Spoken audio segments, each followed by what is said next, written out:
Donc, nous revoilà avec le board du Apple I. Présentement, ce qui nous restait à faire était de placer les chips. Je vais y aller vraiment pour le moment avec la section du haut. Puis, je vais commencer à poser les chips qui sont clairement identifiés. On va commencer par les petits. Donc, pour les 2504, j'ai pris des 2804 de AMD, qui sont un équivalent drop-in direct. Donc, techniquement, ça va amener aucun problème.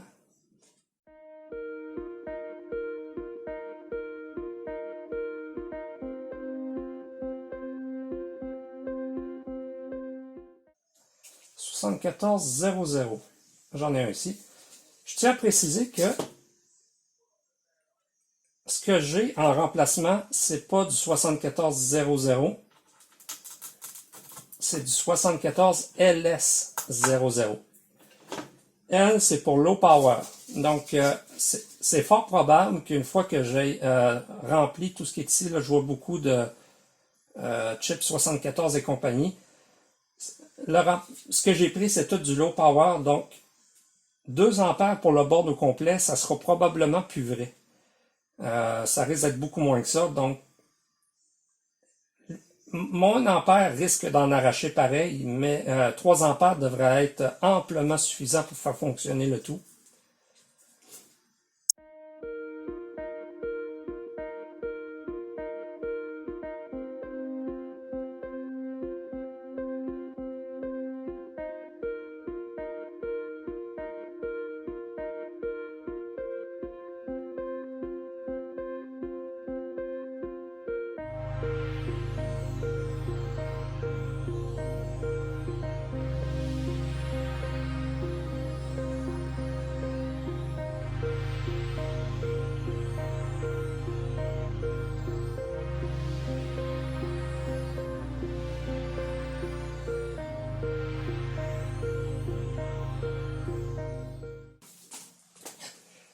Ok, donc, pour la première section ici, il me manque un petit chip qui devrait arriver demain.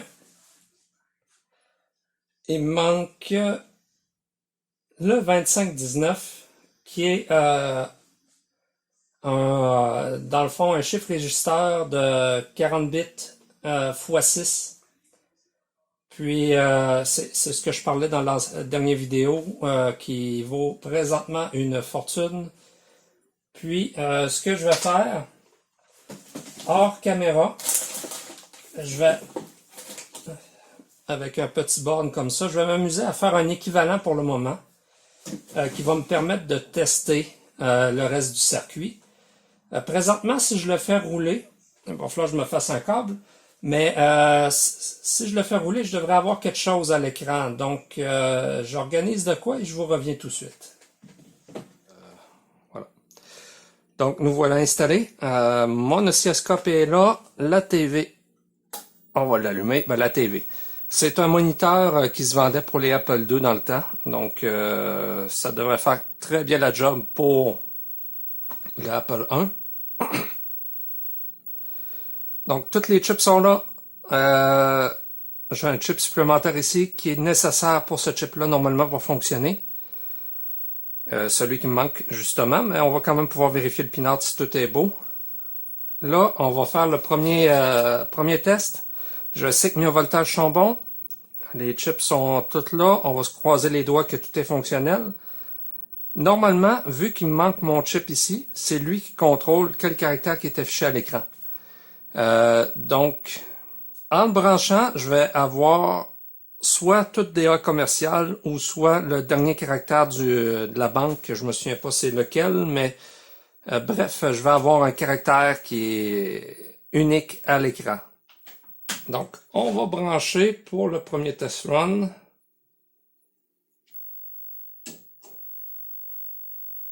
Et voilà. Donc, j'ai effectivement toutes des A commerciales. La raison pourquoi j'ai ça, c'est que le chip qui est ici, c'est lui normalement qui passe les caractères ligne par ligne qu'on doit obtenir. On va s'assurer que rien devient bouillant, ce qui indiquerait un problème, quoique j'aurais probablement rien à l'écran, là, mais on sait jamais. Ce que je vais faire, je vais vérifier. Donc on voit que j'ai un 5 volts. Après ça, bon, mes inputs, j'ai lui qui est à 0. J'ai lui qui est à 0. Lui qui est à 0.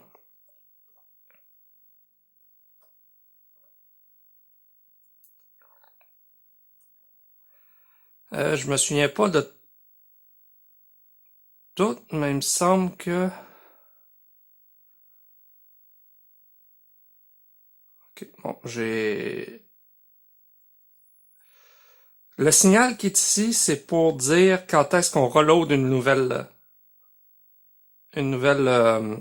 ligne. Ça va.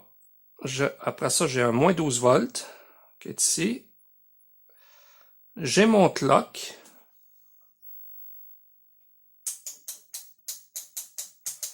On voit qu'il est bizarre, mais c'est normal. Parce que quand on tombe dans les black lines, il faut qu'il arrête.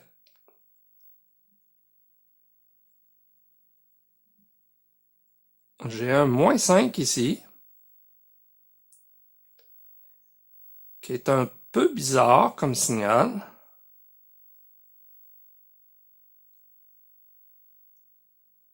Un autre moins 5. Un autre moins 5 ici. Un autre moins 5 là.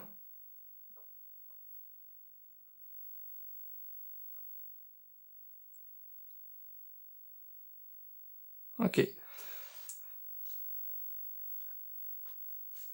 Donc, ceux que je viens de tester, que j'ai des moins 5, c'est, dans le fond, les lignes qui s'en vont jusqu'au au ROM d'affichage.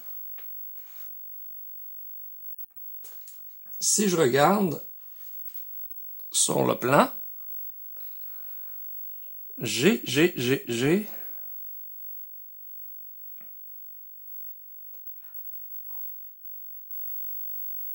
l'adresse line A4, A5, A6, A7, A8, etc.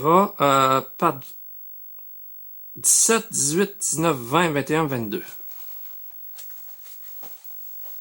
Donc, 1, 2, 3, 4, 5, 6, 7, 8, 9, 10, 11, 12, 13, 14, 15, 16, 17. J'ai effectivement moins 5. Moins 5.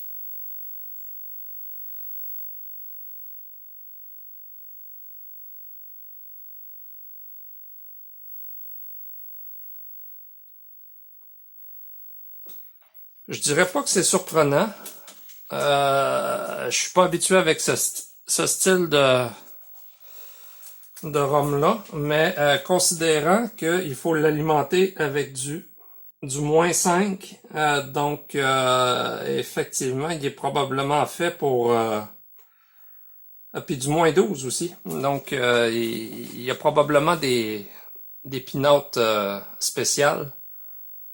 Ça paraît que c'est un vieux chip. Le 160, il se fait plus, donc c'est un vieux chip. Puis si je le compare aux nouveaux, là, les nouveaux sont froids. Le 160 devient chaud. J'imagine que c'est normal, vu que c'était pas un qui était économique en énergie. Donc c'est ça. Là. Le fait que j'ai un moins 5 ici sur ces pattes-là, ça risque de compliquer la tâche pour faire un chip de remplacement, mais on va continuer pour le moment. J'en connais assez pour valider. Oh, le 5 volts, lui, par exemple, devient chaud. On va l'arrêter. Mais j'en connais assez présentement pour compléter le board. Je sais que la moitié du système est fonctionnel parce que j'ai un affichage. Donc, toute la section qui est clock, Je sais que ça fonctionne, puis le timing est bon parce qu'on a une belle affichage. Par la suite, moi je sais que mon ROM est fonctionnel parce que j'ai des caractères. Là, la seule chose qui me reste à tester, c'est toute la section qui s'occupe du clear screen, de recevoir un caractère puis l'afficher. Mais pour faire ça, j'ai besoin du reste de l'ordinateur. Donc, dans l'immédiat, je vais remplir.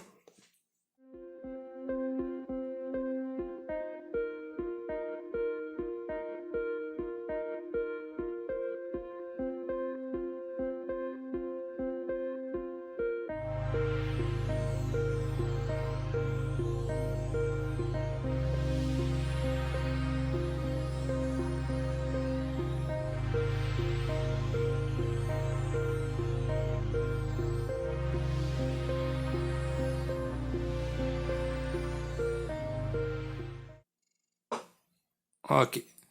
Donc, on peut voir ici que j'ai deux beaux chips presque flambant neufs. Par contre, je vois pas les traces que je devrais avoir pour le plastique qui a été coulé. C'est quelque chose qu'on a pour à peu près toutes les chips ont ces deux petites traces-là normalement.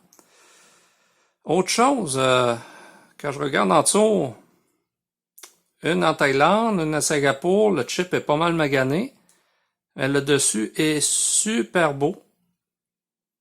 68-20, j'ai vraiment de l'air, en tout cas. Ça semble semi-gravé au reflet. Mais je me garde une réserve sur ces chips-là. On va le poser. Puis on va voir plus tard si c'est un vrai ou un faux, là, mais...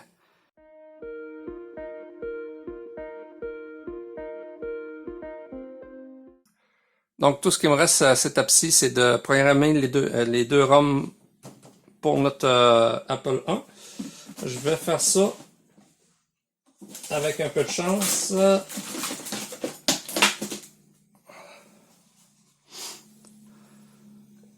J'ai ce petit programmeur-là, un XGQ Pro. C'est pas très dispendieux, ça permet de tester des chips, ça permet de programmer plusieurs formats. Si lui peut pas le faire, j'ai un autre modèle en bas qui est plus archaïque, là, mais qui pourrait probablement le faire. Donc, je vais vérifier lequel des deux je vais utiliser, puis on va programmer ça ensemble.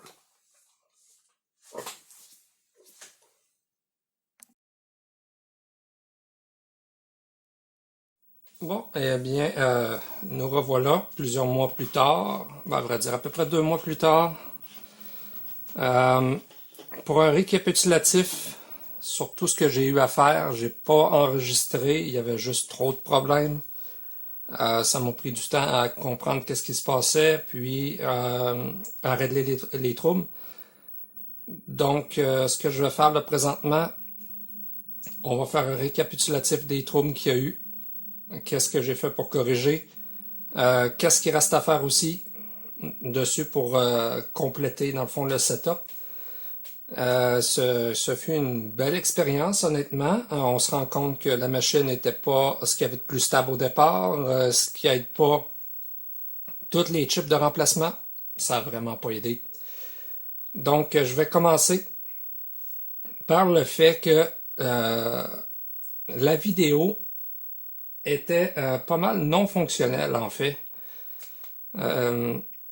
J'avais des lignes noires qui se rajoutaient, puis qui venaient prendre la place du contenu de l'écran.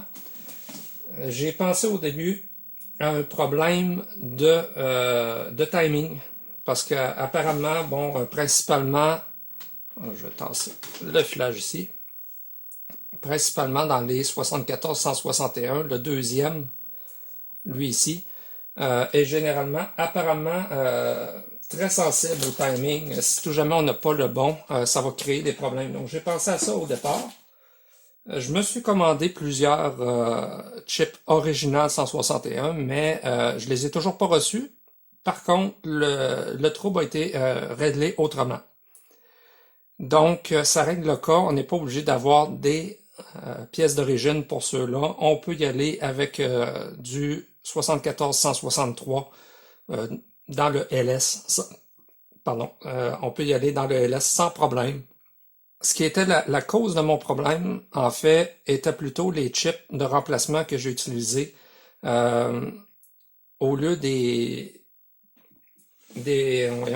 chiffres régisteurs de 1024, au lieu de prendre les Cinetec, j'ai pris du AMD qui faisait l'équivalent. On n'obtient pas tout à fait la même chose à l'écran. D'ailleurs, je pourrais peut-être vous montrer. Bon, on voit ici, on a certaines choses dans le bas. Là. Ça donne pas le même résultat. Pourquoi? Parce que les chips réagissent pas de la même façon. Puis, je considère que c'est normal. Ça n'empêche pas la machine de fonctionner. Autre chose que j'avais pas, c'était le chip qui était ici, le 2519. J'avais essayé de me faire un beau petit remplacement qui est en réalité un compteur, deux compteurs LS163 avec une porte logique et ou pour en fait pour faire un reset. Le but étant de resetter à toutes les 40 caractères. Donc pour venir fournir une ligne. Puis j'avais un latch ici pour venir décider si j'écrivais ou pas les données qui rentraient. Donc ça simulait le chip. Puis comme j'avais des problèmes de ligne noire qui montaient dans l'écran, je croyais que c'était mon setup qui était problématique, mais finalement non. Donc ça pourrait être éventuellement une solution viable pour remplacer le chip qui est rendu très rare. Toujours disponible, soi-disant, chez Unicorn Électronique. Donc, le prix a de l'allure, la mémoire aussi, le prix a de l'allure. Donc, je recommande cette place-là. Aucunement sponsorisé ou quoi que ce soit. C'est juste que, honnêtement, les prix sont bons, puis ils profitent pas de la manne actuelle. Si on continue, ce que j'ai dû faire, en réalité, c'est que chacun des chips, j'ai mis un petit condensateur de 0.1 microfarad entre le plus et le moins. Ça, c'est pour tout ce qui est chip TTL standard. Puis, en faisant des petits vallons sur la patte, ça nous permet de s'assurer un bon contact. Ce qui a vraiment sauvé la situation, par contre, si je vois, admettons, comme lui ici.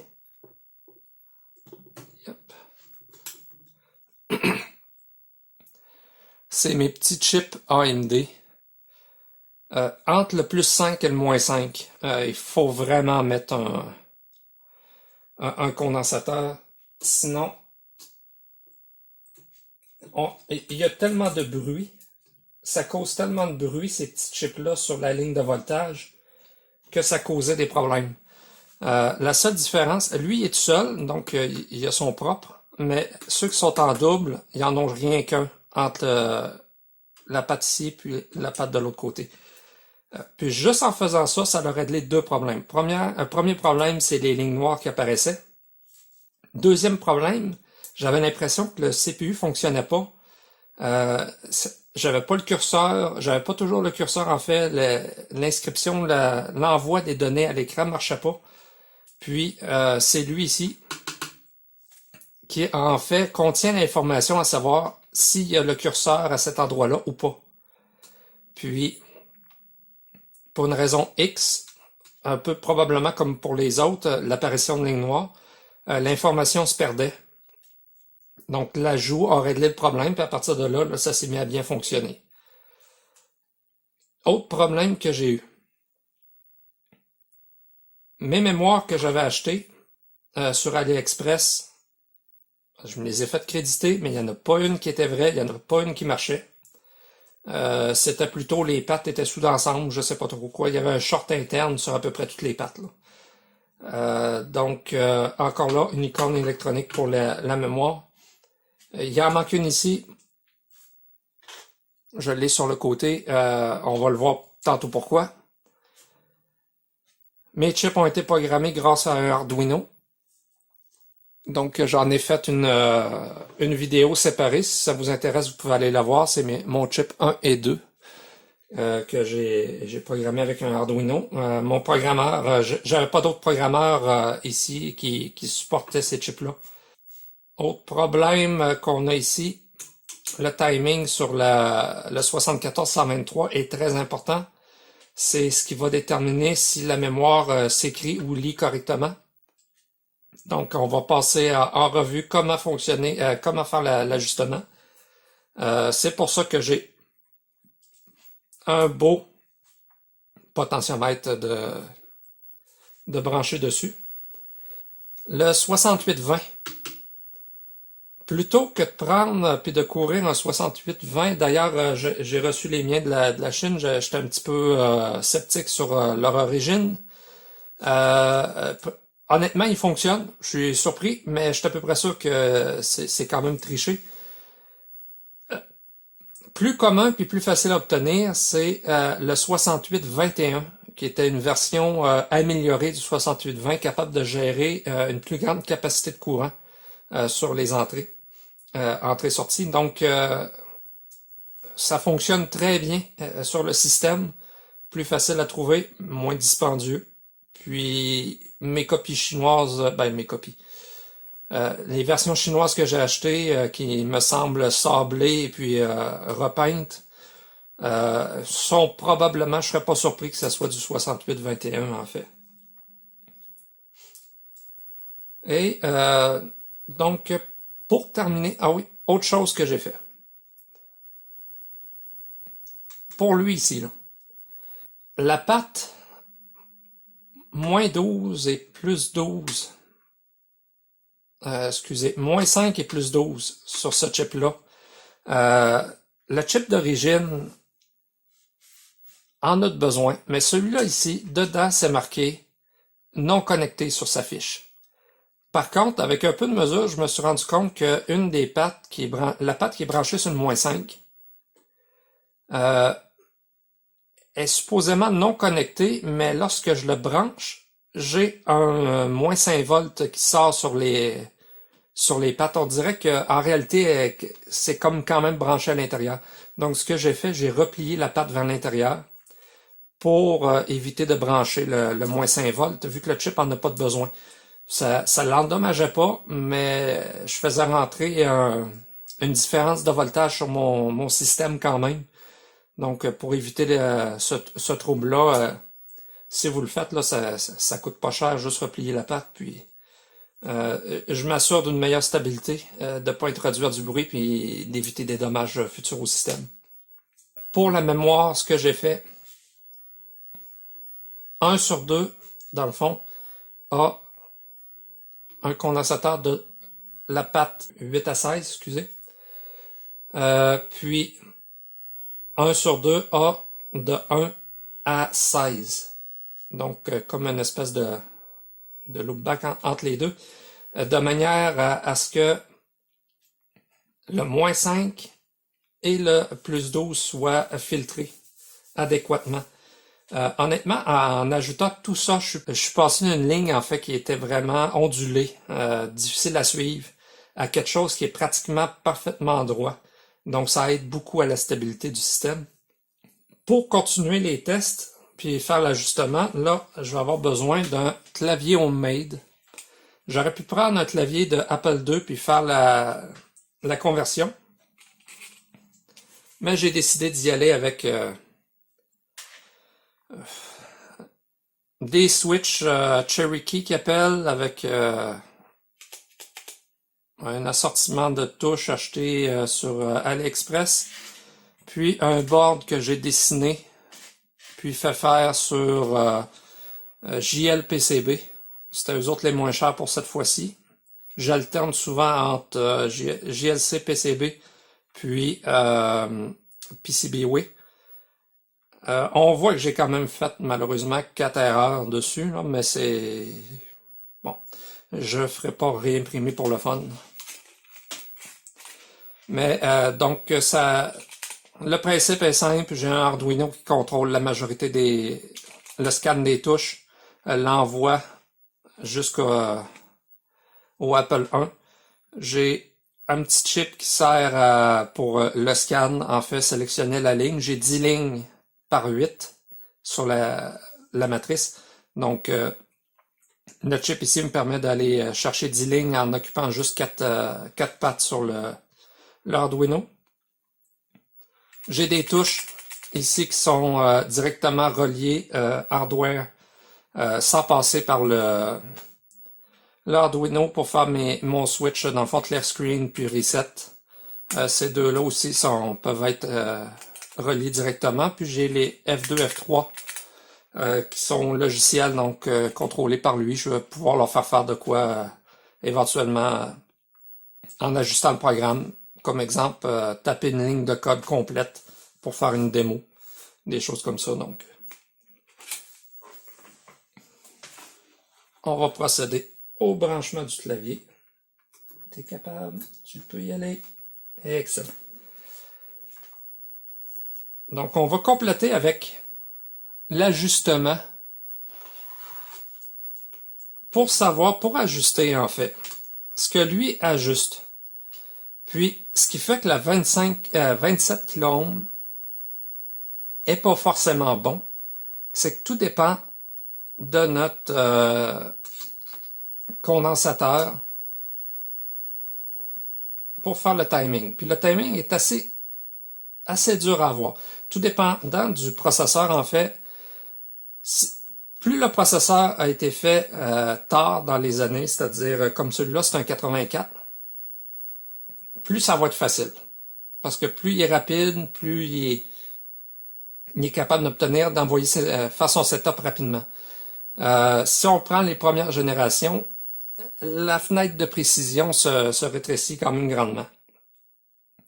Donc, ce que j'ai fait, j'ai enlevé le chip pour cette raison-là. Je branche mon oscilloscope dans la prise 15, qui est pour le CAS. Ce qui arrive, pour que le chip fonctionne, pour que la mémoire fonctionne, c'est qu'on lui envoie l'adresse pour le premier range d'adresse, en fait. Puis, on met le RAS à l'eau. Par la suite, un peu plus tard, le CAS, lui, on va envoyer le second range pour la mémoire, pour l'accès à la mémoire. Puis, on va mettre le CAS à l'eau. Le problème, c'est qu'en faisant ça, on a déjà à peu près le tiers du temps alloué pour obtenir l'information, pour lire la donnée ou écrire la donnée.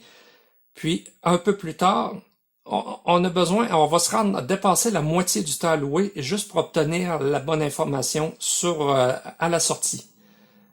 Donc, à partir de là, le processeur, il reste plus beaucoup de temps. Donc, c'est important de choisir la descente du CAS. Il faut que ce soit un peu plus tard que l'arrivée des données, en fait, sur les pattes. Mais si c'est trop tôt, on lira pas forcément la bonne adresse de mémoire. Si c'est trop tard, on n'a plus assez de temps pour que le processeur obtienne l'information. Donc, c'est là que ça tombe compliqué. Donc, je vais vous montrer. On va suivre la ligne ici. Ouh! Clear. Bon. Je vais zoomer un petit peu. Là, ça fonctionne. Dans le sens que mon système fonctionne, il est semi-calibré. Si je joue avec mon potentiomètre, vous voyez la ligne là? J'ai le maximum, puis j'ai mon minimum. Comme ça ne marchera pas. Moi, c'est ce que j'avais avec 27 kΩ, c'est ce que ça me donne. Puis, bon, étrangement, ça semble vouloir marcher.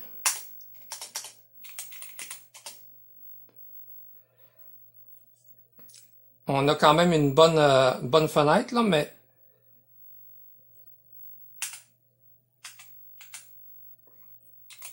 la façon de faire, c'est, exemple, je mets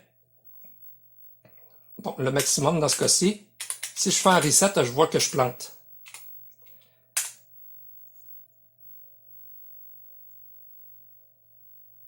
Je mets une valeur. Je fais un clear, je fais un reset. Ça fonctionne. Merveilleux. Donc, je fais un reset tout le temps, puis je fais mes tests à savoir si ça fonctionne. Ça a l'air de fonctionner. Puis si je vais au maximum, ça plante. Donc, le minimum plante,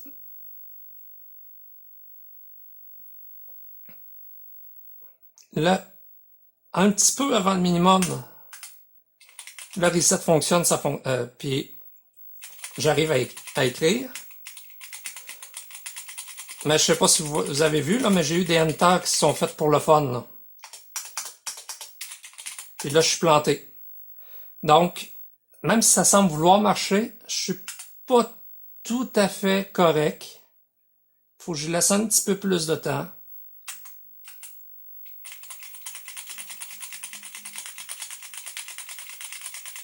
Donc, comme ça ici, là, j'ai l'air d'être...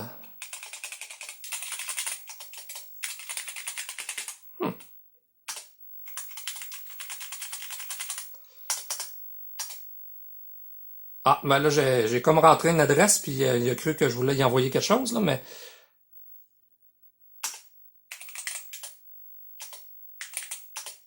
Ça semble vouloir marcher adéquatement. Donc, son minimum, son maximum.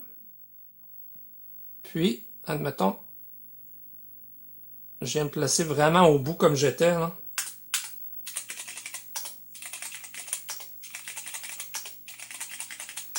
Là, on s'entend que je fais pas d'écriture de mémoire ou quoi que ce soit. Là, j'envoie juste des mauvaises commandes. Mais déjà là, je fais travailler le processeur, je fais travailler l'accès en mémoire, le stockage des informations. Il fait un call puis un retour. Donc, je fais travailler la stack. Donc, je fais quand même beaucoup d'opérations en mémoire. Puis, je vois que comme ça fonctionne. Puis,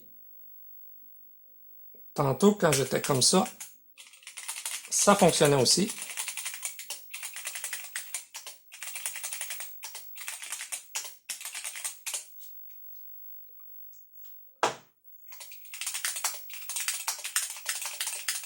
Là, on voit que juste en lâchant le potentiomètre, là, ça a fait bouger un petit peu la ligne. Donc, j'y toucherai plus comme ça. On convient que ça fonctionne quand même assez bien pour le moment. C'est sûr, j'ai pas fait un test exhaustif de plusieurs jours avec lecture et écriture de mémoire. Mais c'est quand même bien juste un petit projet, puis je compte pas utiliser ça à vie. Ce que je vais faire, rendu à cette étape-ci, excusez, je vais prendre la mesure. Mais pour prendre la mesure, il faut enlever le chip.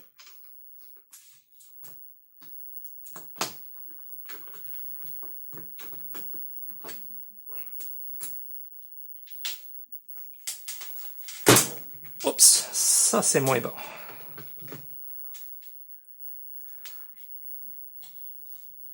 Donc, je vais mesurer la résistance entre les deux.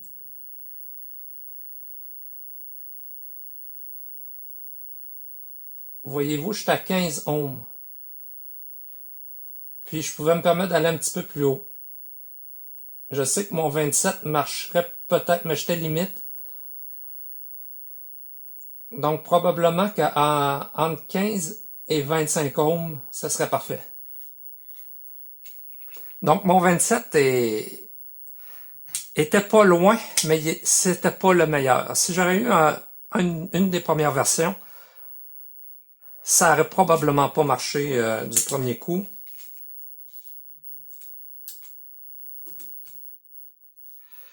Donc, j'ai 15 K d'un côté.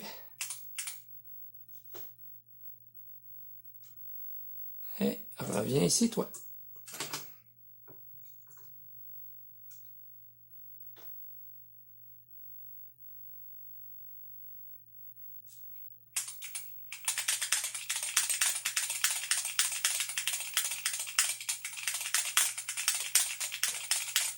OK.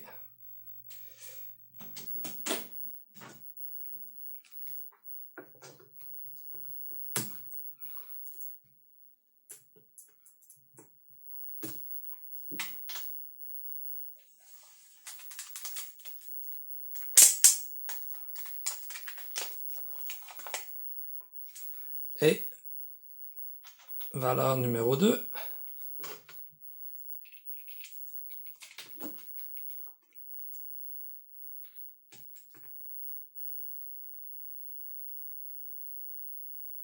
Bon, voyez-vous, 20K. Donc, entre 15 et 20, je vais me trouver quelque chose qui fit là-dedans, le plus possible entre les deux. Puis, je vais le placer à la place de mon potentiomètre, tout simplement. Puis, ça va me permettre d'avoir le système le plus stable possible. Donc, à partir de là, je peux débrancher tout ça. Fermer ça. Remettre mon petit chip.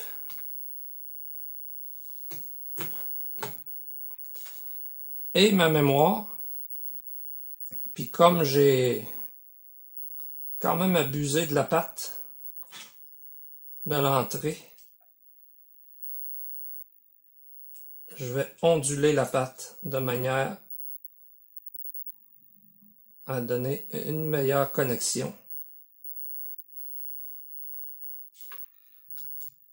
Honnêtement, un petit truc, placez-en un autre par-dessus pour éviter d'endommager celui qui est là.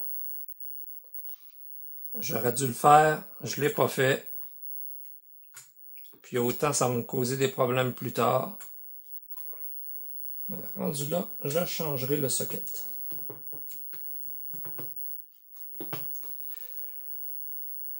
Donc voilà.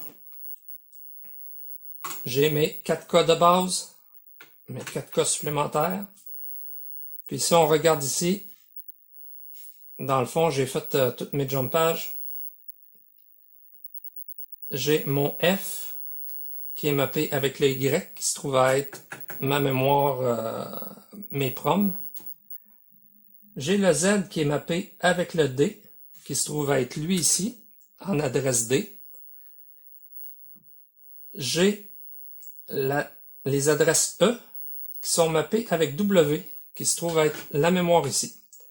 Pourquoi j'ai pas 4K plus 4K consécutifs, comme c'est suggéré par le préfilage, là, dans le fond, qu'il y a sur le board? C'est tout simplement que si je veux loader basique avec le petit adapteur cassette, j'ai pas le choix.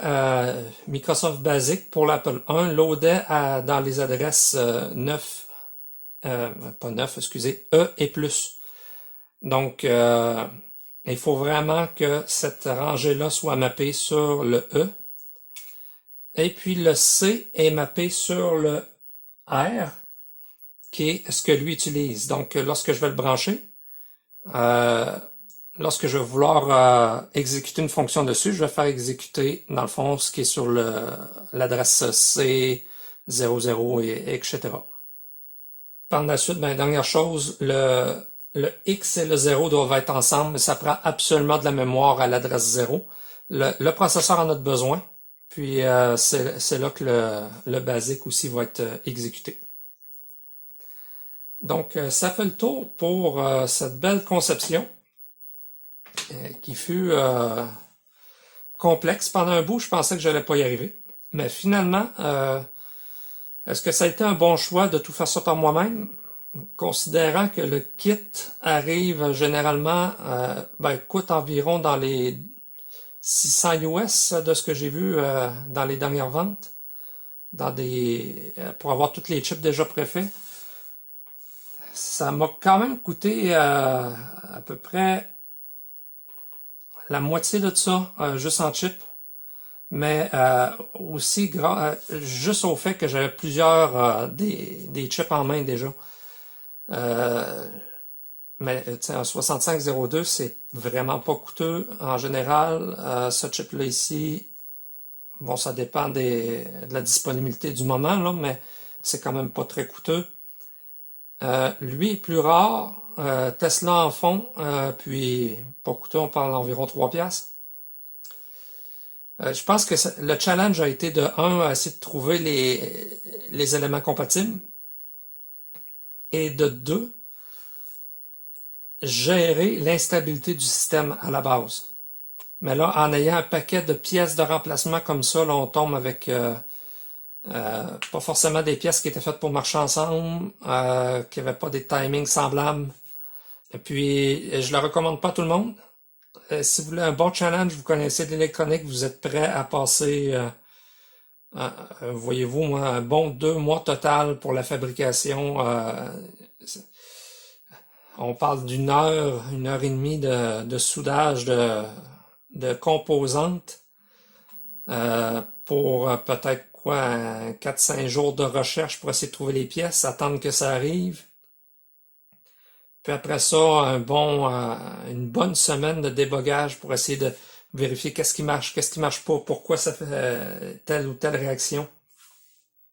Donc voilà, ça fait le tour du projet. On a juste à remplacer la belle résistance. Puis, fait que sur ce, si vous avez des questions, gênez-vous pas. Écrivez en bas, puis je vais répondre au mieux que je peux. Sur ça, on va se dire à la prochaine vidéo.